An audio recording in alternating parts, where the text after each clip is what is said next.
With the Dolphins trading for Josh Rosen and clearing out cap space, with the Bills acquiring new weapons for offense and defense, and Josh Allen developing, to the Jets with Sam Darnold developing and the whole front office rigmarole, and acquiring Le'Veon Bell, and Patriots still looking like that scary team that we all know and love, and possibly Super Bowl 54 champs. I'm Andres. This is my football assessment. Now, my previous pilot episode, I went through every team's offseason in a brief 4 minutes per team probably, and it wasn't as accurate as I hoped to be. So what I'm doing now is that I'm going to go through every single division's offseason, one division at a time. And a lot of the people that I know and that I am friends with live in Miami, and they want to know, are the Miami Dolphins good? What is the situation with the Bills? What is the situation with the Jets, the Patriots, and our loving team of the Dolphins? I'm personally not a Dolphins fan anymore. I've more become a Minnesota Vikings fan. Not the greatest of ideas, if I do say so myself. We'll cross that bridge when we get there. But yeah, I wanted to talk more about the AFC East because there's a lot of good things coming out for each and every team in the AFC East.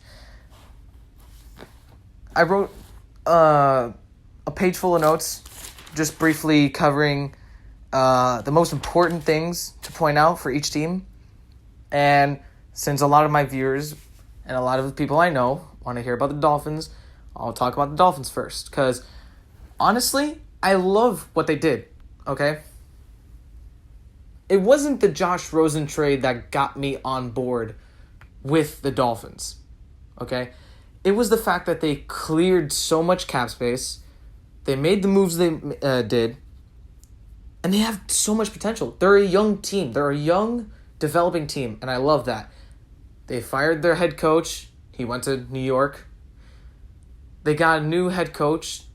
They got a new system, and they cleared their quarterbacks. They don't have Ryan Tannehill anymore. They don't have Brock Osweiler anymore. They have Ryan Fitzpatrick and Josh Rosen. That's the biggest story in Miami right now for the Dolphins, and that's the quarterback duel with Ryan Fitzpatrick and Josh Rosen. We don't know how good they are or how good they'll be, but I do. I looked at the film for Ryan Fitzpatrick and Josh Rosen. There are things to love, and there's things you should absolutely hate. Ryan Fitzpatrick, he's a good quarterback, okay? He throws really, really accurate balls. He can throw a receiver open, and he trusts his receivers. The only problem he has, when he gets a little greedy, he throws a lot of the 50-50 balls. And he trusts his receivers way too much. But Josh Rosen, it's a different story. Okay? He takes what the defense gives him, but way too much, if you're catching my drift. He throws it underneath a lot more than he should. And even if it's not open, he'll throw it underneath. I saw a lot of tendencies where he would wait in the pocket. He'll see a person open downfield, and he'll wait a second. And that's one costly second he could have thrown it, and the receiver could have gotten a lot more yards. But he throws it last second, and the receiver can barely catch the ball. Mind you, I looked at his debut against the Seattle Seahawks. There were things I did not like. And that was one of them. He threw the ball late. He threw it underneath way too much. But that's good. Again, there are things that you hate seeing on film, but you have to remember, these are young rookie quarterbacks coming out of college into the NFL. They're just getting used to the system. They're just getting used to everything that they need to get used to in order to succeed. This is Josh Rosen's perfect second chance. First year with the Cardinals, didn't have anything to help him. The defense didn't give him any favors. Nobody on the offense was his favorite weapon. There was no good weapons on the Cardinals team. They traded him to the Dolphins. The Dolphins have a lot more weapons. They're young. They're good. They have been underutilized. And they are ready to win. You sense it. You can feel it. The Dolphins are ready to win. This offseason, I don't know why, but I got the sense of a mood change. They went from, are they serious or are they just playing around, to, oh, they're serious. They're getting ready. It started with clearing cap space. It started with adding these key players. I wrote down Dwayne Allen, Eric Rowe. Those are two key players that he needed. They added Ricardo Lewis, who's a good wide receiver out of the Cleveland team. Dwayne Allen will help with Mike Gesicki, the new tight end they had last year. Eric Rowe will help those defensive backs, those young defensive backs develop. They got Christian Wilkins. They got Michael Dieter. All of these are leading up to the Dolphins being on top. I promise you. Give Josh Rosen the time. Let Ryan Fitzpatrick play the primary quarterback. Let him be first string. Let Ryan Fitzpatrick start for a couple of weeks. And then, once you see Ryan Fitzpatrick have those bad tendencies come back, put Josh Rosen in. He'll be ready. I promise you. If Josh Rosen doesn't show stardom this year, I promise you, it's just the beginning. He'll prove to everyone he should have been picked higher. He should have stayed with the Cardinals. He's going to prove to everyone, all the haters, all the doubters, wrong about him. He's going to absolutely break out. I'm calling it right now. Everything is leading up to him being a great player. I don't see anything bad. I see everything going for him. Gets traded, takes it seriously. He gets a slap in the face. If you look at it this way, in all reality, when you look at what the Dolphins traded, they traded him for a 5th rounder. You look at what they traded, draft pick wise, in all reality, they traded for Josh Rosen with a 5th round pick. That's how good the Dolphins manipulated the draft system. Literally, they traded for Josh Rosen for a 2nd rounder, but later on traded more picks, and eventually they only really lost a 5th round pick for him. That's how smart the Dolphins played this offseason. It was brilliant. I thought it was amazing. The Miami Dolphins have so much potential. Here's the bad part. New head coach, new quarterbacks, same talent, young and developing.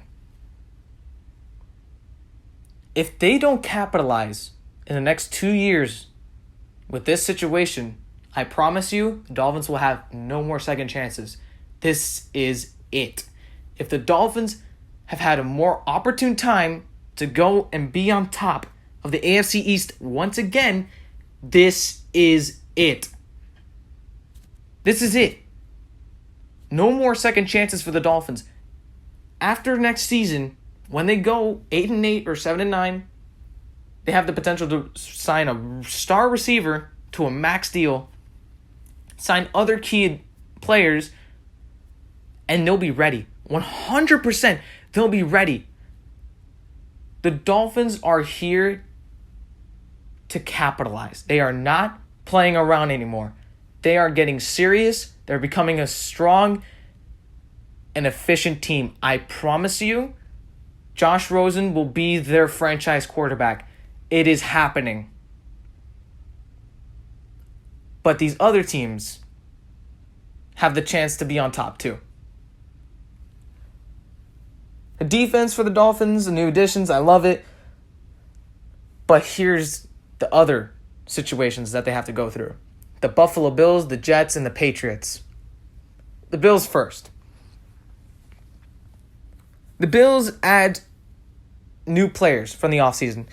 They added, if I can go here real quick, Tyler Kroft, the tight end from Cincinnati, Mitch Morse. They signed Frank Gore. They signed TJ Yeldon, Cole Beasley, John Brown. All of these additions were great. They added Cole Beasley, great slot receiver, great key player for their offense. They added John Brown. He was very underutilized in Baltimore. I think he'll have a chance to shine in Buffalo, along with Zay Jones. Zay Jones is a developing wide receiver who can be a big star in Buffalo. He's shown glimpses of being a star in Buffalo. The additions to defense make it look scarier, okay? E.J. Gaines, Maurice Alexander, Kevin Johnson, and then drafting Ed Oliver. That was amazing. Like, if you look at the draft, everyone above the 6th pick got what was given to them. And it was the smartest move. It happened with Jacksonville at number 7, and it happened with the Buffalo Bills at number 9. It was beautiful.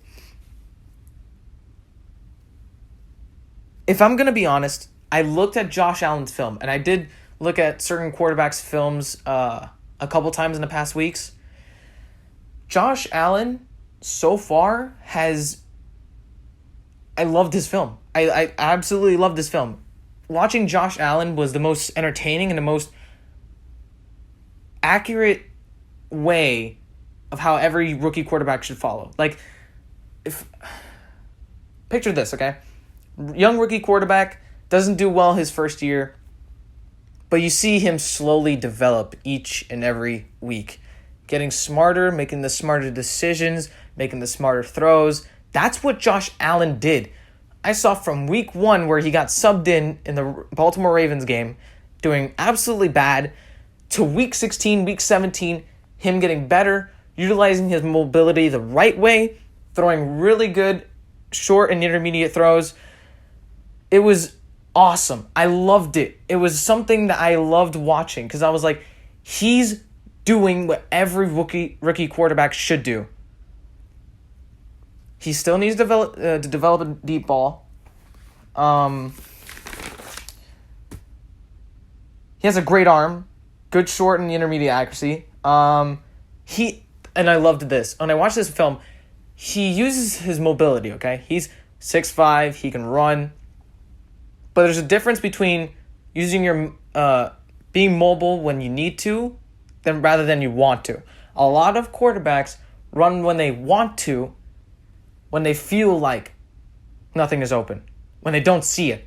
Josh Allen only uses his mobility, from what I've seen in his film, when he needed to. When the pocket collapsed entirely, he ran. And when the deep ball was there, or when the intermediate throw was there, he stepped up in the pocket and he threw. And I loved it. I absolutely loved watching Josh Allen play at the quarterback position for Buffalo. It was smart.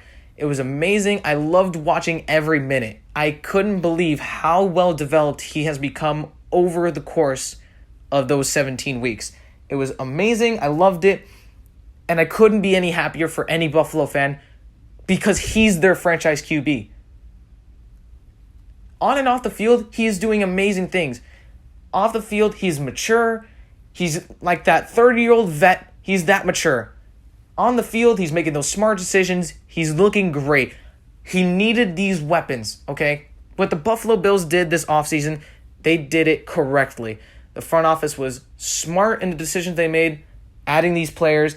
I personally think that the Buffalo Bills have a lot of potential, and they can't screw this up, honestly. That's the story with each and every one of these teams in the AFC East. They can't screw this up.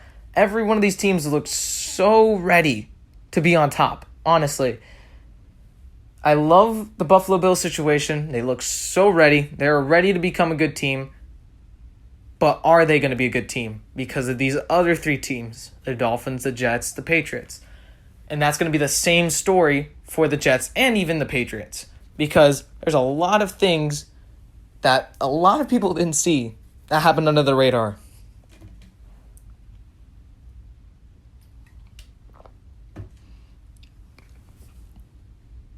If I'm going to be completely honest, I loved the Bills' offseason more than the other offseasons. Purely because it just looks so... It just, on paper, it looks so good. The wide receiver core is better. Their halfback core, yes, old, but good. Their quarterback developing and getting smarter. Their offensive line got a little bit of a boost. Cody Ford and Mitch Morse. Their defense got a little bit more of a boost. Their secondary looks better. Their front seven looks better. Honestly, the Bills, I love how they look. It's just a matter of how they'll play in the regular season. That goes for every other NFL team. It might look like you have great acquisitions, but they don't play good or they don't look good until we see them in the regular season. That's when we know when they're good or not. We can't know right away. We can only hope to assume. As for the Buffalo Bills, I give them all props. They did every right decision. I don't think there's really much more to talk about, honestly, other than Josh Allen looks like their number one QB for a long time. On to New York. Oh, boy.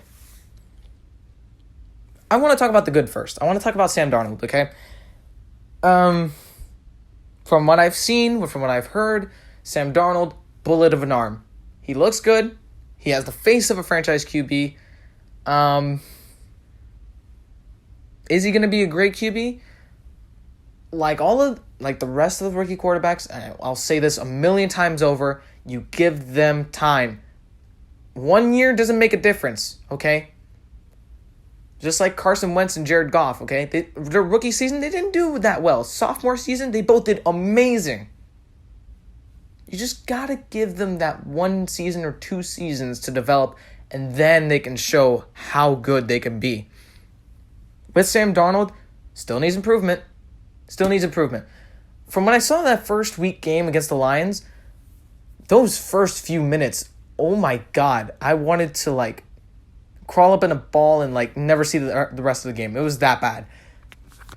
But then I saw the Jets were doing pretty well on offense. Sam Darnold started moving, and they eventually destroyed the Lions that first week. Immediate success doesn't guarantee that you'll be on top for a long time, given the fact that the Dolphins were 4-0 in the beginning of the season, or had a winning record at the beginning of the season, and then went down to a 7-9. Same thing for the Patriots. They started off rocky, and then they eventually got until 11-5. The Jets, 4-12. Yeah, that was kind of expected, honestly. Wide receiver core, it got better.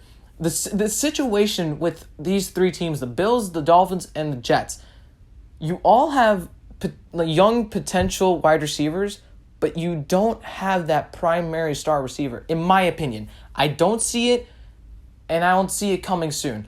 Dolphins, you had Kenny Stills, you had Devontae Parker, but they both have yet to show their worth because of their quarterback.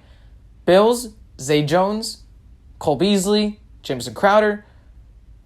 Never mind. No, not Jamison Crowder. Sorry. Jamison Crowder's on the Jets. I'm sorry. But yeah, Zay Jones, Cole Beasley on the Bills.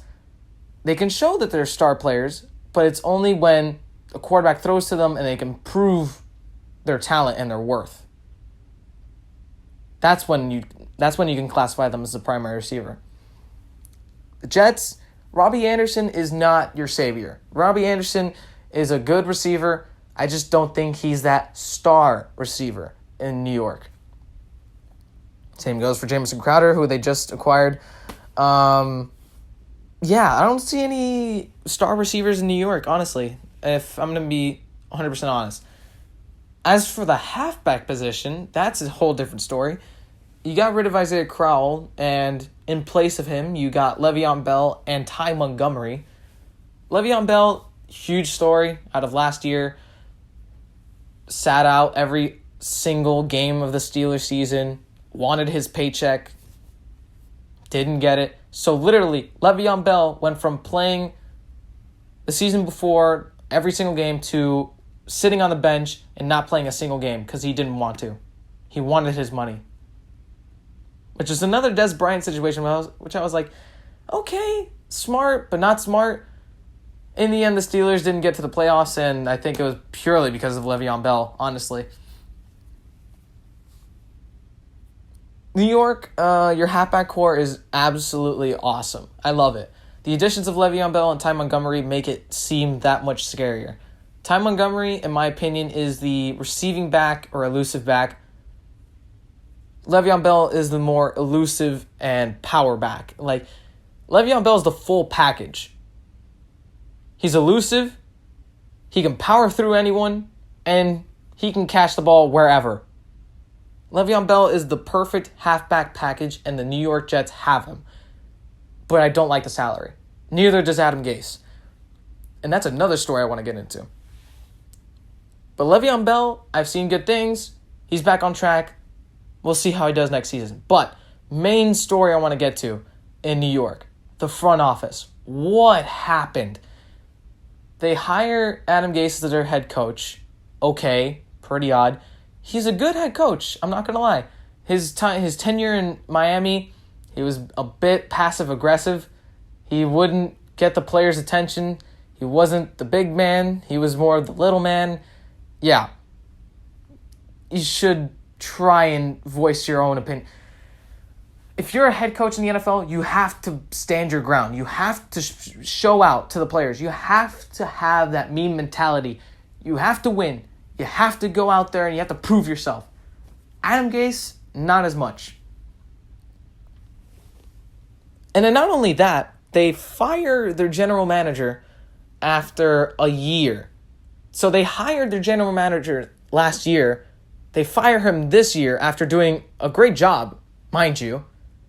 And then not only that, they hire Adam Gase as their interim GM. And shortly after, trades Darren Lee for a 5th rounder to the Chiefs. Why? Okay, a little recap. Darren Lee was their first round pick a couple of years ago in the 2016 NFL draft, or the 2017 NFL draft. Didn't do as good, but he's still a good asset for the Jets, and they traded him. Yes, I know they got Quinnen Williams, they got Ja'Kai Polite from the draft, but still, he's still an asset. They didn't keep him. That was not smart.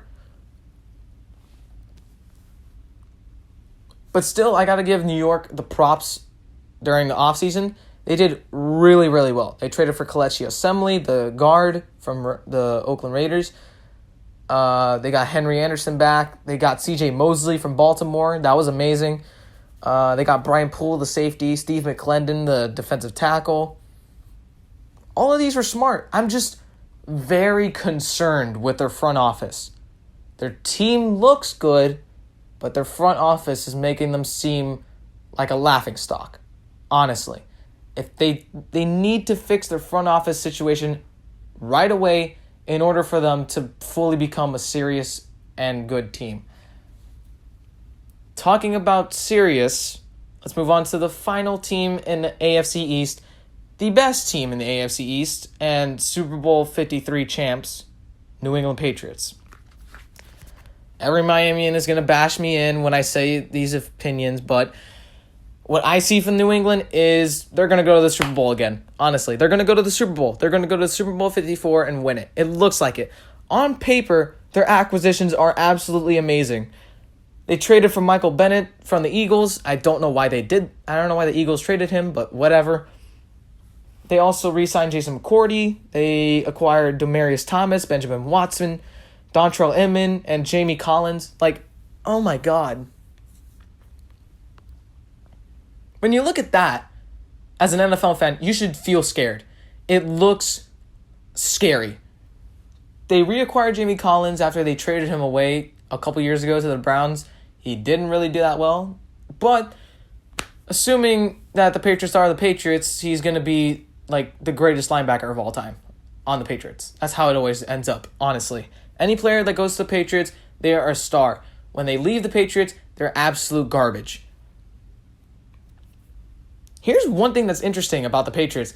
They signed Austin Seferian-Jenkins and then they released him. I believe, if I'm not mistaken, Austin Seferian-Jenkins, I believe, got suspended.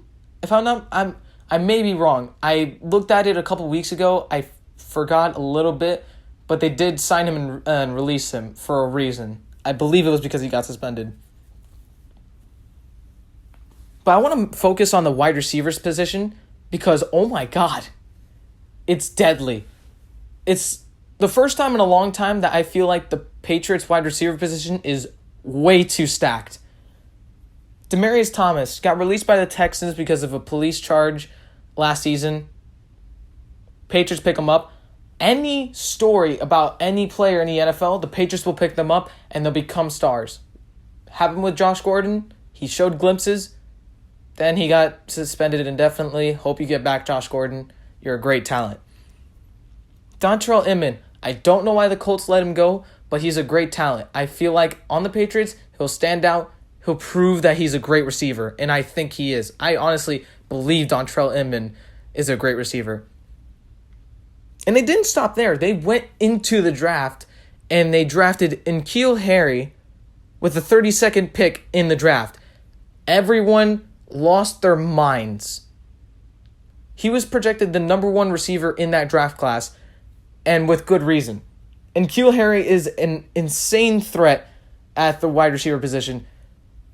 The Patriots are revamped. Their offense looks way too stacked again.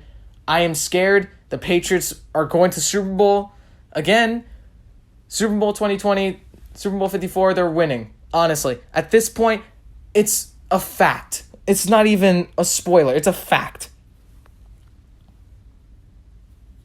And one thing I want to talk about as well is that they also drafted Jarrett Stidham.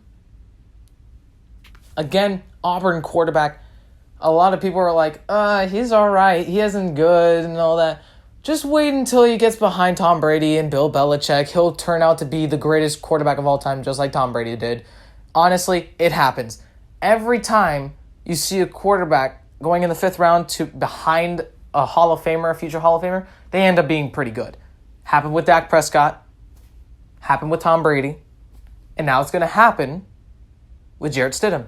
I honestly think so. I think that Jarrett Stidham is the quarterback successor in New England. There's no ifs, ands, or buts about it. He's going to be a good quarterback on the New England Patriots. No doubt.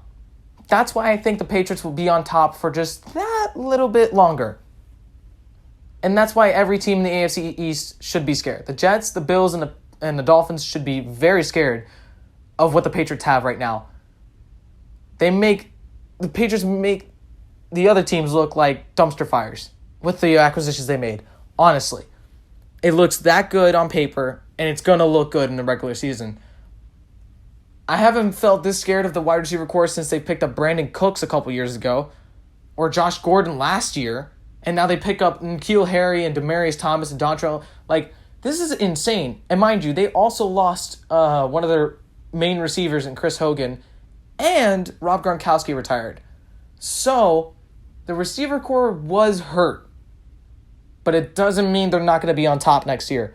I honestly think that the Patriots have more than enough of a chance of winning the Super Bowl than any other team in the NFL.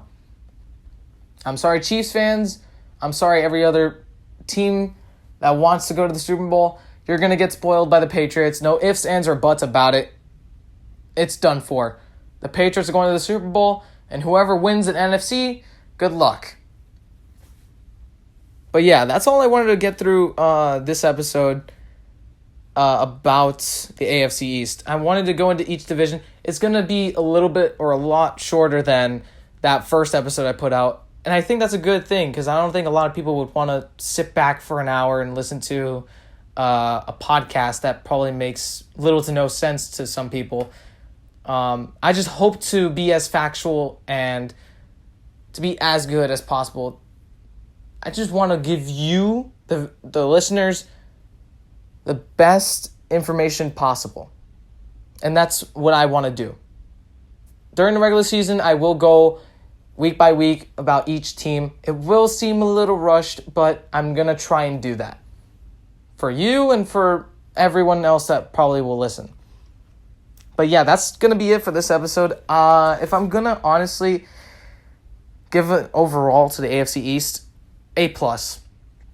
They all did amazing. They all did great. I honestly think that the AFC East will be a great division. It's going to be a tough division for years to come purely because of the quarterbacks, the offenses, and the defenses. They all look great. They all look new, and that's perfect. Next week, or in the upcoming few days, I'll probably go through the AFC North or the AFC West, because I know those are the two most talked about divisions in the AFC.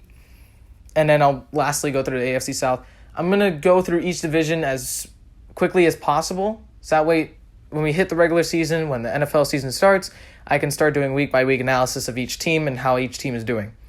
But yeah, if you liked this episode, if you liked how I gave you the opinion straight up, if you wish I could have said something more, added something to what I said, leave a comment down below, leave a like, please, and please subscribe, because I'm definitely going to be posting a lot more videos. I'm going to definitely post a lot more, so that way I can voice my opinion out there and hopefully get big. I hope to get big into this podcast. I hope this gets a lot of publicity, and I hope I get somewhere around 50 subscribers soon. That's a good goal. So thank you for listening, and I'll definitely give you more analysis on each division in the days coming.